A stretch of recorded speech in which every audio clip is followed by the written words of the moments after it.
우리 성도님들은 영적 전투에서 날마다 승리하시기를 예수 이름으로 축원합니다. 오늘 이 말씀 속에도 영적 전쟁에서 승리할 수 있는 이 비결, 그 원리를 발견할 수가 있습니다. 이제 우리 주님 오신 성탄절을 맞이해서, 그리고 이제 한 해를 보내는 이 시점에 정말 우리는 한 해를 잘 정리하면서 새해를 맞이해야 됩니다.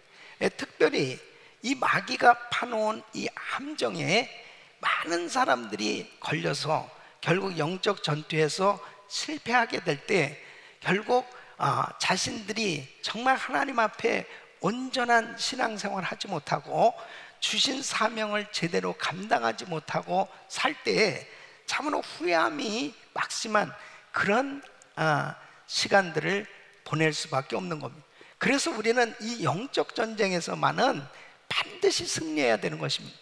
오늘 특별히 이 말씀은 굉장히 중요한 내용이에요. 항상 중요한 내용이지만은 오늘 이 말씀 너무너무 중요한 거예요.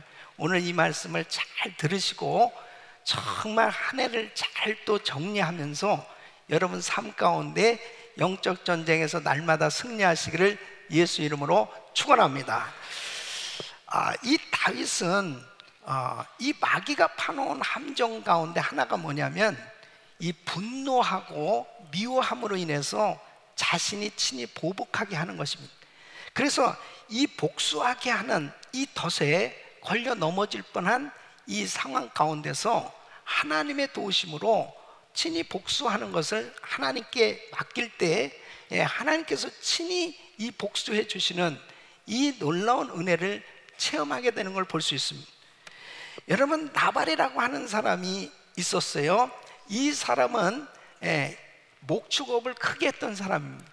그때 당시에 다윗은 사울에게 피해 다니고 있었기 때문에 상당히 여러 가지 환경이 어려웠어요. 그런데 자신들의 이 부하들이 나발의 목축업을 하는 것을 도와줬기 때문에 어느 날 자신도 도움을 받을 수 있는 그런 기회가 되었을 때 이 부하들을 보내서 도움을 요청합니다. 그런데 뜻하지 않게 이 나발은 이 단호하게 그 다윗의 요청을 거절하고 아주 모욕적인 언사로 이 불쾌하게 정말 분이 날 만한 그런 환하게 그 부하들에게 행한 일에 대해서 듣고, 이 다윗은 이제 군사를 데리고 가서 이제 다 죽여야 되겠다, 정말 분에 못 이기는 그런 그 마음을 가지고 이제 나발을 치러 가는 것입니다. 그때에 결정적인 역할을 했던 사람이 누구냐면 나발의 부인 이 아비가일입니다. 이 아비가일의 지혜로운 중재로 인해서 그가 친히 복수할 수 있었던 것을 참으로 거둬들이고 하나님 앞에 맡겼을 때 하나님께서 친히 그 모든 복수해야 될 그 부분들을 주님께서 해결해 주셨던 것을 볼 수가 있습니다. 이 원리가 뭐냐?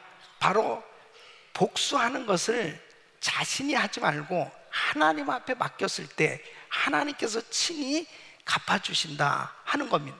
이 원리를 모르는 사람들은 이는 이로 눈은 눈으로 그 보복의 원리대로 살다가 결국은 자신도 망하고 남도 망하고 모든 것을 다 잃어버리게 되는 것을 볼 수 있습니다. 이것이 마귀가 파놓은 함정입니다.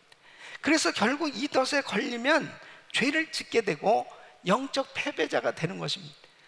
우리가 살아가면서 참 사람들과 걸리기 쉽습니다. 또 억울한 일도 생기고 정말 오해되는 일들로 인해서 너무 속상할 때도 있고, 그리고 정말 힘든 그러한 그 관계로 인해서 어려움을 겪을 때가 있습니다. 그럴 때 사람들은 항상 자기 마음에 어떤 감정이 드냐면은 이게 이 보복을 해야 되겠다, 갚아야 되겠다, 그것을 꼭 내가 해야 되겠다는 그런 마음이 온다면 이것은 하나님이 주시는 생각이 아닙니다. 이건 사단이 가져다 주는 그런 생각인 것입니다. 그래서 스스로 자기가 뭘 이 복수를 해보려고 하는 이런 생각을 갖는단 말이에요. 그런데 하나님은 뭐라고 말씀하시냐면은 스스로 원수를 갚지 말고 그 원수 갚는 걸 하나님께 맡기라는 거예요. 하나님께서 친히 그것을 해결해 주시겠다는 거예요. 믿습니까? 그런데 이게 사실 참 힘든 얘기예요. 정말 그 감정을 짓누르고 절제하면서 정말 이 부분을 하나님께 맡겨야 되는데 이런 부분을 해결하지 못하는 경우가 참 많이 있는 것입니다. 어떤 목사님이 어느 교회 집회를 갔어요. 그곳에서 이렇게 질문을 했답니다. 여러분 평생 살아가면서 정말 원수가 없는 분, 정말 나는 원수가 없습니다, 이런 분 한번 손 들어보세요. 그랬더니 사람들이 다 손을 안 드는데 저 뒤에 아주 나이가 드신 그 성도님이 손을 들더라는 거예요. 그래서 딱 한 사람이 손을 들더래요. 그래서 너무나 반가워서 아니 정말 손을 드신 성도님은 원수가 없으십니까? 원수가 없었습니까? 그랬더니 그분이 하는 말씀이 원수가 많았지요. 그런데 다 죽었어요. 그러니까 오래 살다 보니까 원수들이 다 죽었더래. 예? 여러분 우리가 참 살아가면서 참 이 걸리는 일들이 참 많이 있습니다. 예? 그래서 이 마귀는 끊임없이 계속 원수를 맺게 하는 거예요. 그래 이 원수를 맺게 되어지면 결국 넘어지는 겁니다. 이게 마귀가 파놓은 이 함정이에요. 그래서 우리의 삶의 여정에 어떻게 하면 이 문제를 해결할까? 이거 너무 중요한 거예요. 여러분 만일에 내 마음 가운데 지금 원수가 있다? 그 사람은 행복할 수 없어요. 내 마음에 원수가 있는데 어떻게 행복합니까? 금년 한 해 동안 살면서 참 나름대로 이 관계가 제일 어렵잖아요. 관계 속에서 내가 이 걸려있는 사람들은 참 불편하게 살게 되는 걸 볼 수 있습니다. 근데 어쨌든지 간에 이 문제 해결해야 됩니다. 내 마음 가운데 정말 불편한 그 관계를 가지고 또 2018년을 맞이한다면 새로운 한 해가 될 수 없습니다.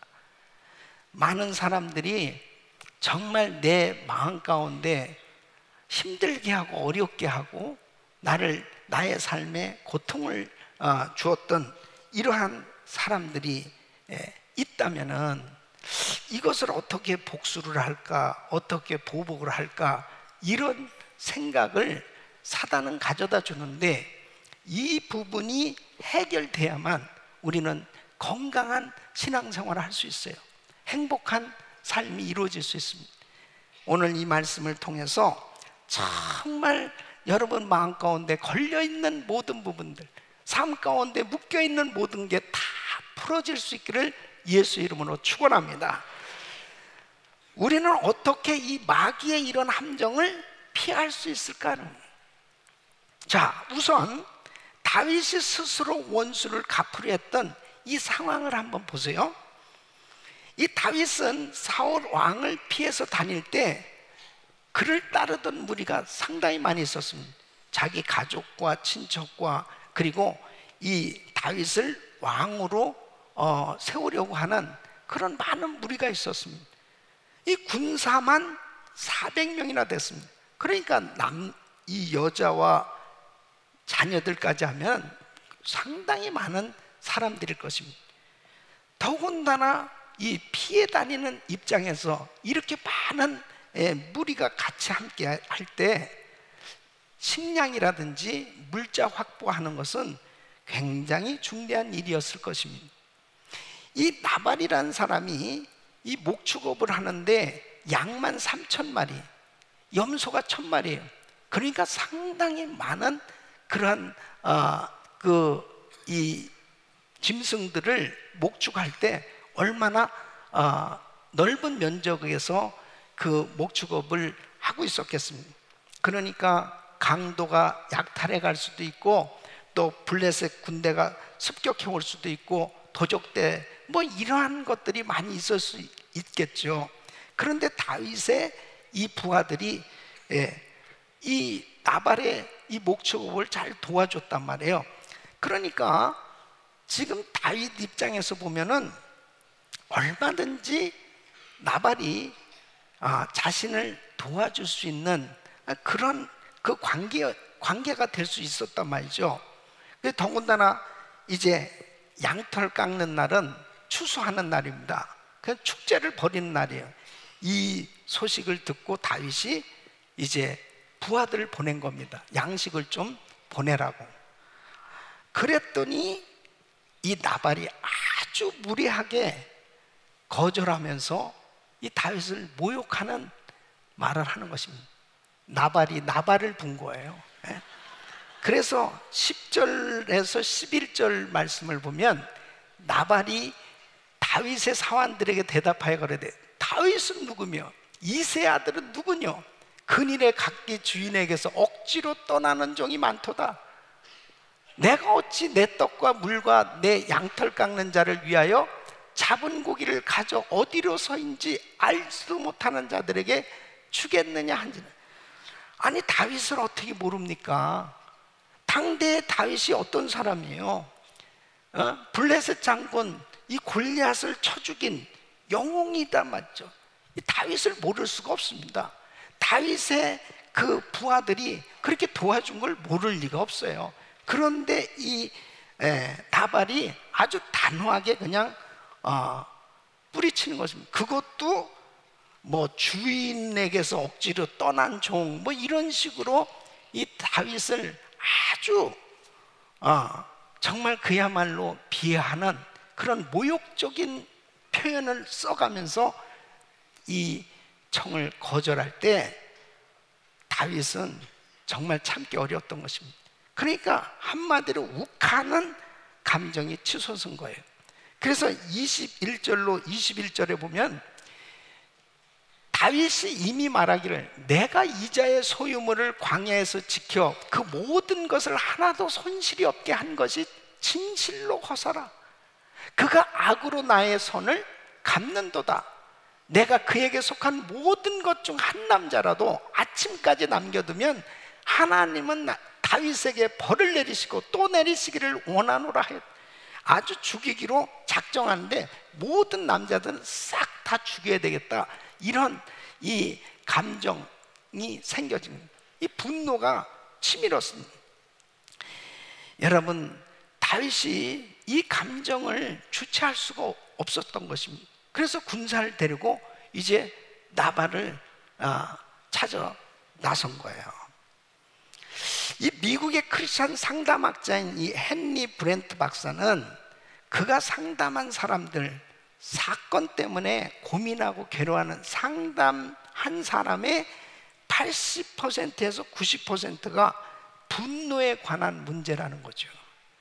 그러니까 사람들이 한순간에 욱한 그 분한 감정에 끔찍한 일을 범하는 일이 얼마나 많이 생기는지 이루 말할 수가 없습니다. 징기스칸이 어느 날 사냥을 하러 어느 숲으로 갔다면 숲을 헤치면서 사냥을 하는데 그가 잘 훈련시킨 매 한 마리를 데리고 항상 사냥에 나섰다는 겁니다. 그런데 너무 사냥하다가 이제 갈증이 나니까 바위 틈에서 이제 떨어지는 이 물을 이제 컵으로 받아가지고 마시려고 이 물을 받는 거예요. 근데 마시려고 그러면은 이 매가 날라와서 주둥이로 탁 이 컵을 쳤다는 말이에요. 그래 또 마시질 못하니까 다시 또 그 물을 받는데 두 번째도 또 매가 날라와서 탁 이 컵을 치더랍니다. 이거 화가 나지만은 또 참고 이제 물을 받아서 마시려고 하는데 다시 매가 그냥 그 컵을 쳐가지고 컵이 떨어져가지고 깨졌습니다. 그러니까 너무 화딱지가 나니까 자기가 잘 훈련시킨 매였지만은 칼을 뽑아가지고 그냥 매를 죽인 거예요. 예. 그러고서 이제 너무 갈증이 나니까 바위 틈을 겨서 올라가서 위에 보니까는 웅덩이가 있는데 거기에 물이 고여있는 웅덩이에 큰 독사가 죽어 있더라는 거예요. 그러니까 이 동물을 자기 주인이 마실까봐 이 매가 그 컵을 쳤다는 거죠. 그것을 깨닫고서 이 징기스칸이 슬피 울면서 이렇게 말했다는 거야. 이제부터는 어떤 결정도 홧김에 내리지 않겠노라. 예? 여러분, 사람들이요, 홧김에 내린 결정 때문에 자기 인생에 얼마나 후회가 되는 그러한 삶이 되는지 이루 말할 수가 없는 것입니다. 그러니까 대개 복수를 하려고 그렇게 생각하게 된 경우는 우선 생각으로 복수를 하는 거예요. 예. 그러니까 미움의 감정이 생기게 되면 이제 그 마음 가운데 증오를 묵상하고 상상하게 되는 것입니다. 그 다음에는 그 상상하고 생각하던 것을 말로 복수하게 됩니다. 다른 사람에게 자꾸 자기 생각을 말하기 시작합니다. 비난하고 욕을 하게 돼요. 그리고 막 과장하게 되고 저주하게 되고 흠을 잡게 되는 거예요. 이렇게 말을 하던 것을 이제는 행동으로 복수를 하게 되는 걸 볼 수 있습니다. 그 생각하고 말하던 것을 행동으로 옮기니까 어떻게 해요? 정말 끔찍한 일이 생겨지는 거예요. 폭행을 한다든지 살인을 하는 그런 끔찍한 일을 실행하게 되는 걸 볼 수 있습니다. 그래서 주님께서는 그렇게 하지 말라는 거예요. 마태복음 5장 22절에 보면 나는 너에게 이르노니 형제에게 노하는 자마다 심판을 받게 되고 형제에 대하여 나가라 하는 자는 공회에 잡히게 되고 미련한 놈이라 하는 자는 지옥불에 들어가게 되리라. 이것은 절대로 생각으로 말로 행동으로 이 복수하지 말라는 거예요. 벌써 나가라 하는 이 말은 뭐냐? 나가라는 머리가 빈 놈이라는 소리예요. 돌대가리 그런 말이에요. 그러니까 그렇게 사람을 모욕하게 하고 저주하게 하는 그런 말을 하게 되어지는 것 자체가 결국 그 마음의 분을 계속 갖게 만드는 거예요. 그 관계가 깨지는 거예요. 그러니까 주님이 누가복음 6장 28절에 이렇게 말씀합니다. 너희를 저주하는 자를 위하여 축복하며 너희를 모욕하는 자를 위하여 기도하라고 말씀하십니다. 행동으로 복수할까 봐 결국 그를 위해서 계속 저주하는 자를 축복하고 핍박하는 자, 모욕하는 자를 위해서 기도하다 보면 이 마음이 가라앉는단 말이에요. 실수하지 않는단 말이에요. 그래서 주님께서는 우리 마음 가운데 이런 분한 마음을 품지 않도록 기도하라고 주님 말씀하시는 거죠. 여러분, 집이나 교회, 직장, 우리 환경 가운데서 정말 나를 화나게 하는 일, 정말 나를 분노케 하는 그 사람에 대해서 어떻게 반응하고 계세요? 만약 이러한 일들이 생겨졌을 때 과연 나는 정말 원수를 친히 갚으려고 하고 있는지, 만일 그 원수를 내가 친히 갚는 그 순간에는 그 덫에, 마귀가 놓은 덫에 딱 걸려드는 겁니다. 거기서 끝나는 거예요. 거기서 끝나는 겁니다. 그러니까 얼마나 많은 사람들이 정말 화가 나는 이 홧김에 결정하는 일들이 너무 많이 생겨집니다. 이것 때문에 오늘날 이 사회는 계속 어려운 문제들이 끊임없이 발생하고 있는 겁니다. 물론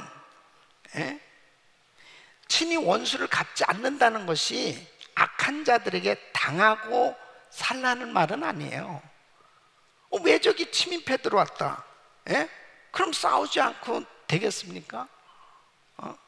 또 집에 강도가 들어왔다, 도둑이 들어왔다, 그냥 내버려 둡니까? 예? 내가 지금 공격을 당하고 있는 이 상황 가운데 있다. 그냥 있을 수 없겠죠. 예. 그런데 중요한 것은 국가가 정한 어떤 법이나 그러한 이 응당한 공의에 호소할 수는 있어요. 예. 그런데 내 자신이 그것을 직접 복수하고 보복하는 그 일은 하지 말라는 거예요. 예를 들면, 자 보세요. 나한테 사기친 사람이 있어요. 그때 그 사기친 사람에 대해서는 내가 법적으로 그 문제를 해결해야 되겠죠. 그래서 응당한 형벌을 받고 변상을 받는 그 일이 일어나야 되겠죠. 그런데 만일 나에게 사기쳤다고 해서 내가 가서 그 사람을 친히 때리고 그 집에 가서 물건을 다 뺏어 가지고 온다? 그것은 나라의 법도 아니고 하나님 뜻도 아니라는 거예요. 무엇을 말씀드리느냐? 어떠한 내가 너무 고통스러운 그러한 정말 억울한 일, 정말 내가 당한 어떤 일이 있을 때 그것을 공의에 맡기고 하나님께 맡겨줬을 때는 내가 거기에 말려 들어가질 않아요. 그런데 그것을 온전히 맡기지 못하고 내가 친히 해결하려고 그랬을 땐 내 마음이 벌써 거기에 다 빼앗긴 거예요. 내 마음이 빼앗겼을 때 어떻게 되느냐? 결국은 내 마음이 상하게 되고 그 다음에 모든 시간을 거기에 다 투자하게 됩니다. 그럼 결국 나중에 보면 다 아무것도 얻는 게 하나도 없는 거예요. 여러분, 하나님께 맡길 수 있길 바랍니다. 그래야 살아요. 그래서 하나님의 뜻은 다윗이 원수 갚는 것을 하나님께 맡기는 거였어요. 예. 근데 참 다행한 것은 뭐냐? 다윗이 지금 흥분하고 있습니다. 이거 죽여야 되겠어. 아예 이 나발의 집안에 한 남자도 남김없이 싹 다 죽여야 되겠다. 이런 아주 이 분노, 증오, 미움이 이 다윗 마음에 가득 찼어요. 예. 이거 큰일 났습니다. 이 정말 사태가 벌어지기 일부 직전이에요. 이때 그 중재한 정말 이 다윗의 이 분노를 가라앉혀서 하나님께 맡기도록 그렇게 했던 사람이 누구냐? 나발의 부인 아비가일이었습니다. 이 아비가일의 지혜로운 이 중재가 얼마나 중요한 역할을 했는지 모릅니다. 이야기를 아비가일이 누구한테 들었냐면 이 나발의 사환에게서 이야기를 들었습니다.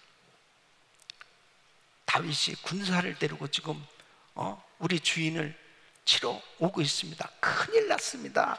이야기를 들었습니다. 근데 18절에 보면 아비가일이 급히 떡 200덩이와 포도주 2가죽 부대와 잡아 준비한 양 5과 볶은 곡식 5새와 건포도 100송이와 무화과 뭉치 200을 취하여 나귀들에게 싣고, 그래 이 많은 양식들을 준비해서 이제 24절에 보면 그가 다윗의 발에 엎드려 가로되 내 주여 청컨대 이 죄악을 나 곧 내게로 돌리시고 여종으로 주의 귀에 말하게 하시고 이 여종의 말을 들으소서. 다윗의 발 앞에 진정으로 사과하는 모습을 보게 됩니다. 참 진정한 중보자의 자세예요. 이 미련한 남편 때문에 이 아비가일은 정말 그 자기 집안이 다 망하게 될 수밖에 없는 이런 상황 가운데 직접 이 모든 것을 다 준비해 가지고 가장 겸손한 자세로 다윗에게 용서를 비는 그런 모습을 보게 됩니다. 그리고 논리정연한 말로 나발을 죽이지 말아야 될 그 이유가 무언가 하는 것에 대해서 말을 합니다. 그 30절로 31절 보면 여호와께서 내 주에 대하여 하신 말씀대로 모든 선을 내 주에게 행하사 내 주를 이스라엘의 지도자로 세우신 때에 내 주께서 무지한 피를 흘리셨다든지 내 주께서 친히 보수하셨다든지 함을 인하여 슬퍼하실 것도 없고 내 주의 마음에 걸리는 것도 없으시리니 다만 여호와께서 내 주를 후대하신 때에 원컨대 내 주의 여종을 생각하면 다시 앞으로 왕이 되실 텐데 이 일이 얼마나 후회가 될 만한 그런 흠이 될 만한 일이 되겠습니까? 절대 그러시면 안 됩니다 하고, 다윗이 사사로운 일로 인해서 이런 큰 복수하는 일로 인해서 피해가 되면 안 될, 이러면 절대 안 됩니다. 자, 아비가일의 이 지혜로운 말에 다윗이 감동을 받은 겁니다. 그러니까요, 부인들이 참 중요해요. 부인들이. 그러니까 이 남편들이 막 열을 받아가지고 뚜껑이 열려서 막 어쩌고저쩌고 할 때 지혜롭지 못한 부인은 더 열리게 만들어. 더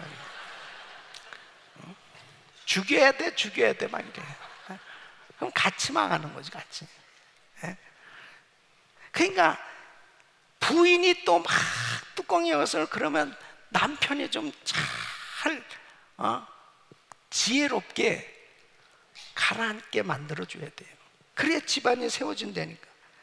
잠언 14장 1절 보면 지혜로운 여인은 자기 집을 세우되 미련한 여인은 자기 손으로 그것을 허느니라. 여러분, 참 부인들의 역할이 중요해요. 에? 어느 날 어떤 남편이 집에 돌아와서 직장에서 이제 승진한 것을 아내한테 자랑하는 거예요. 여보, 오늘부터 말이야, 우리 직장에서 내가 매니저가 됐어. 그렇게 자랑하니까 부인이, 아니 여보, 그걸 자랑이라고 해요?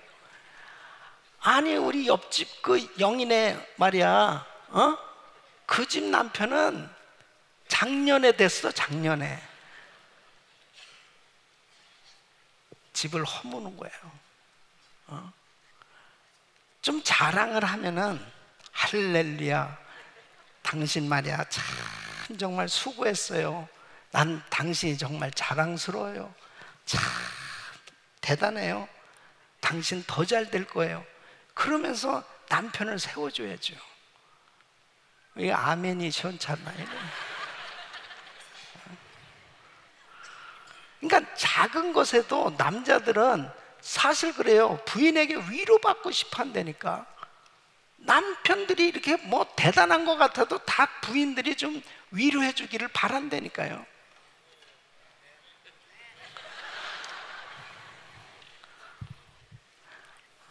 여러분, 이게 가정을 세우는 방법이 서로 작은 일에도 좀 격려해 주고 칭찬해 주고 위로해 주고 그런 말 한마디가 얼마나 중요한지 몰라요. 자, 보세요. 지금 아비가일이 참 얼굴도 아름다운데 자, 무릎을 꿇고 다윗에게 눈물을 보이면서 진짜 논리정연하게 다윗을 잘 세워주면서 그렇게 용서를 구할 때 다윗의 마음이 녹아질 수밖에 없는 거예요. 그 마음이, 그 분났던 그 마음이 다 사라졌어요. 여러분, 우리 가정이 이래야 된다니까요. 좀 가정교회가 이래야 된다니까요. 우리의 모임 자체가 이래야 된다니까요. 좀 지혜로운 말이 뭐냐? 정말 사람을 세워주는 거예요. 세워주는 거예요. 한쪽에서 막 씩씩대면서 막 그게 사실 이게 아닙니까? 이게 어떤 거 아닙니까? 막 이런 분들 있잖아요. 가끔. 그럴 때 맞아 싸워라 죽여라 같이 다 죽는 거예요. 그럴 때 참 얼마나 힘드시겠냐고. 그렇죠. 그렇지만 그래도 하나님이 참 함께 하시지 않냐고. 그러면서 그 마음을 위로해주고 세워줄 때 그 분이 다 사라지고, 그럴 때 지나놓고 나서 보니까 아유, 내가 꼭 그렇게 할 필요가 뭐 있었나. 지나놓고 돌이키고 나면 후회가 된다니까요. 그때만 좀 넘기면 실수하지 않을 텐데, 그런 부분을 누군가는 이렇게 아비가일처럼 중재하는 일을 해줘야 돼요. 그 일을, 그 피스메이커가 될 수 있기를 예수 이름으로 축원합니다. 여러분들이 그런 지혜로운 중재자들이 되셔야 돼요. 그렇게 될 때 얼마나 우리 가정교회가, 우리 그룹이, 또 우리 가정이 정말 아름다운 그 하나님의 그 기뻐하시는 그런 축복의 공동체가 되겠냐 말이에요. 여러분 보세요. 다윗은 아비가일에게 사실 큰 은혜를 받았던 것 같아요. 그가 이제 압살롬의 그 반란으로 인해 가지고 그 왕궁을 떠날 때 얼마나 고통스러운 마음이에요. 그 아들이 반란을 일으켰으니 얼굴 들 수가 없어서 얼굴을 정말 숙이고, 그리고 손으로 얼굴을 가리고 눈물을 흘리면서, 그것도 맨발로 왕궁을 떠나고, 이럴 때 시므이라는 사람이 정말 그 마음이 보통 고통스러운 게 아닌데 막 저주를 하는 거예요. 다윗을 꼴 좋다 꼴 좋다 하면서 막 저주를 하는 거예요. 이게 뒤에서 그냥 안 듣게 저주를 하는 게 아니고 큰 소리로 하는 거예요. 그러니까 부하가 칼을 빼서 저거 그냥 쳐 죽이죠. 그러니까 사무엘하 16장 11절로 12절에 이렇게 해요. 또 아비새와 모든 신복의 일, 내 몸에서 난 아들도 내 생명을 해하려 하거든. 하물며 이 베냐민 사람이랴. 여호와께서 저에게 명하신 것이니 저로 저주하게 버려두라. 혹시 여호와께서 나의 원통함을 감찰하시니 오늘날 그 저주 까닭에 선으로 내게 갚아주시리라. 그냥 내버려 두라는 거예요. 그냥 저주하게 내버려 두라는 거예요. 이거 대단한 자제력입니다. 우리가 신앙생활 하면서요, 하나님 앞에 다 맡길 수만 있다면 우리 주님이 친히 갚아주실 줄로 믿습니다.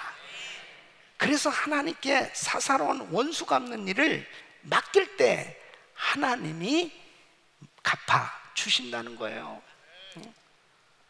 우리 사랑하는 성도 여러분, 주님 앞에 맡길 수 있기를 예수 이름으로 축원합니다.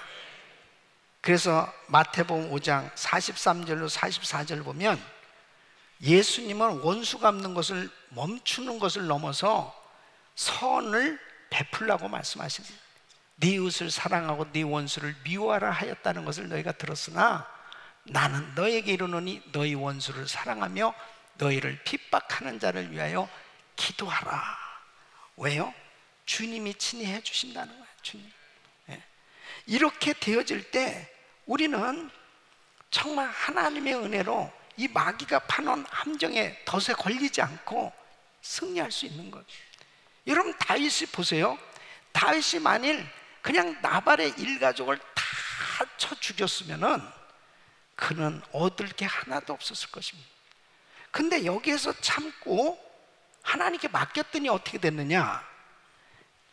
이제 나발이 그 술에 취했다가 깨었을 때 37절에 보면 아비가일이 그 모든 이야기를 해줍니다.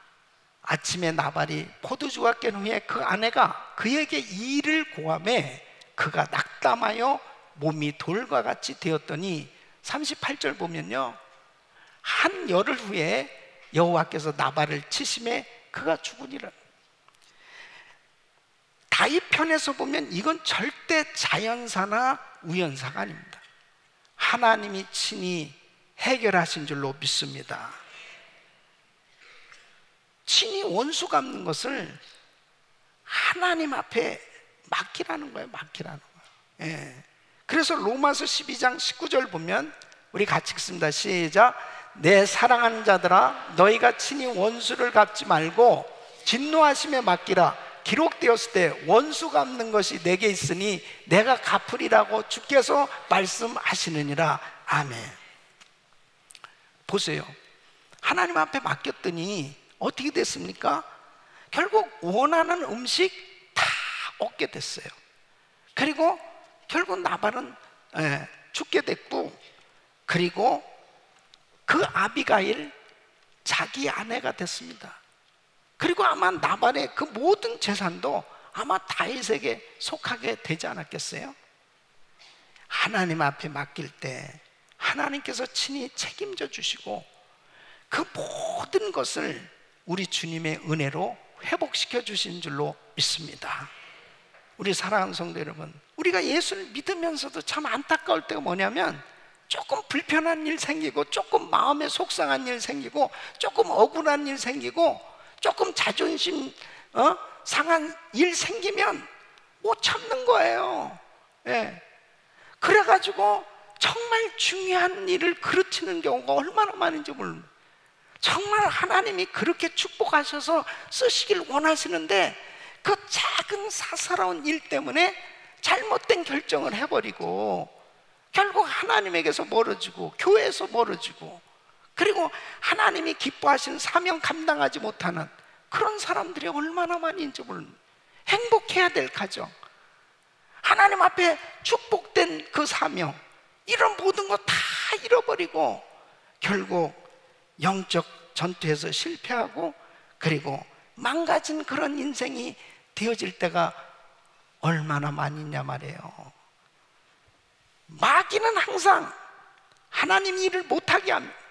주님에게 가까이 나가지 못하게 하는 거예요. 뭔가 은혜를 받고 하나님 일 좀 해보려고 하면, 은혜 충만한 신앙생활 하려고 하면 꼭 이런 덫이 걸려요. 덫을 놔요. 그래서 아주 사사로운 일에 걸려 넘어지는 그런 경우가 얼마나 많은지 몰라요. 어떤 사람들은 뚜껑이 한 달에 한 번 열리는 사람이, 어떤 사람 매주 열려, 매주.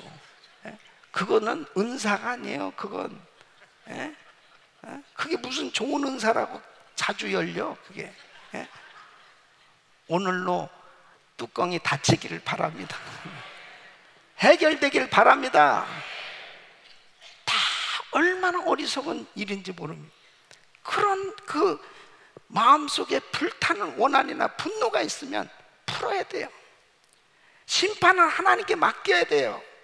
그리고 우리 주변 사람에게는, 내 사랑하는 아내, 내 남편, 그리고 우리 사랑하는 가정교회 식구들, 우리 또 만나는 귀한 분들을 존귀하게 여기고 축복하면서 세워주시기를 예수 이름으로 축원합니다.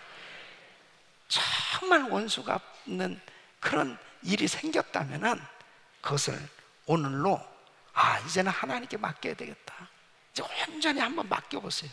우리 주님 책임져 주실 줄로 믿습니다. 사랑하는 성도 여러분, 우리 예수님은 화목제물로 이 땅에 오셨어요. 하나님과 우리는 원수되어서 우리는 영원히 저주받아 지옥 갈 수밖에 없는 이런 상황 가운데 놓이게 되었습니다.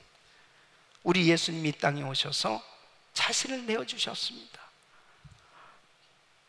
구원자로 오신 예수님을 인간들은 침뱉고 조롱하고 십자가에 못 박았습니다. 그러나 우리 주님은 자신을 십자가에 못 박는 자들까지도 용서하시고 그들을 품으셨습니다. 십자가만이 원수의 모든 것을 소멸케 하는 줄로 믿습니다. 그래서 성탄절은 하나님과 인간, 바로 죄인인 인간이 하나님과 화목할 수 있는 길이 열려진 날이에요. 우리는 이제 그 주님의 은혜로 하나님과 화목되었기, 우리는 화목케 하는 직분을 맡은 자로서 가는 곳마다 피스메이커 역할을 감당해야 될 줄로 믿습니다. 에베소서 2장 14절 말씀, 그는 우리의 화평이신지라 둘로 하나를 만드사 중간에 막힌 담을 허시고, 16절은 또 십자가로 이 둘을 한 몸으로 하나님과 화목하게 하려 하심이라. 원수된 것을 십자가로 소멸하시고, 사랑하는 성도 여러분, 성탄절은 바로 십자가로 우리의 모든 원수된 것을 소멸케 하신 그 예수 그리스도 구주 탄생, 그 주님으로 인해서 우리는 하나님과 진정한 화목을 이루게 되었고, 이 화목한 하나님의 자녀들이 이 땅에 화목해 하는 일을 하면서 살도록 우리에게 가장 굿뉴스, 이 놀라운 축복을 주신 날, 그날이 바로 성탄절인 줄로 믿습니다. 오늘 우리는 성가제를 하면서도 역시 마찬가지예요. 정말 하나님 앞에 찬양을 올려드리면, 내 마음 가운데 걸려있고 내 마음이 상해서 정말 힘들고 어려운 그런 마음이 있다면 주님의 보혈로 다 우리의 심령을 씻고, 또 우리의 불편했던 이웃을 용서하고, 그리고 정말 원수 갚아야 될 부분이 있다면 하나님께 맡기고 진정한 자유함을 가지고 찬양할 수 있는 시간이 될 수 있기를 바랍니다. 그럴 때 하나님은 여러분의 삶을 평강으로, 기쁨으로, 은혜로 충만케 해주셔서 하나님이 친히 모든 것들을 해결해 주시는데, 잃어버렸던 것 그 이상으로 하나님은 더 회복시켜 주시고 모든 것을 나눌 수 있도록 하나님은 위대한 간증자로 세우실 줄로 믿습니다. 하나님 앞에 다 맡기시고 그 주님이 어떻게 갚으시는지 하나님의 역사를 볼 수 있는 그런 은혜가 여러분 모두에게 있기를 예수 이름으로 축원합니다. 예수 믿는 사람답게 정말 그렇게 여유롭게 모든 사람들을 품고 세우고, 그리고 함께 기쁨을 나눌 수 있는 그런 은혜가 여러분 모두에게 임하기를 예수 이름으로 축원합니다.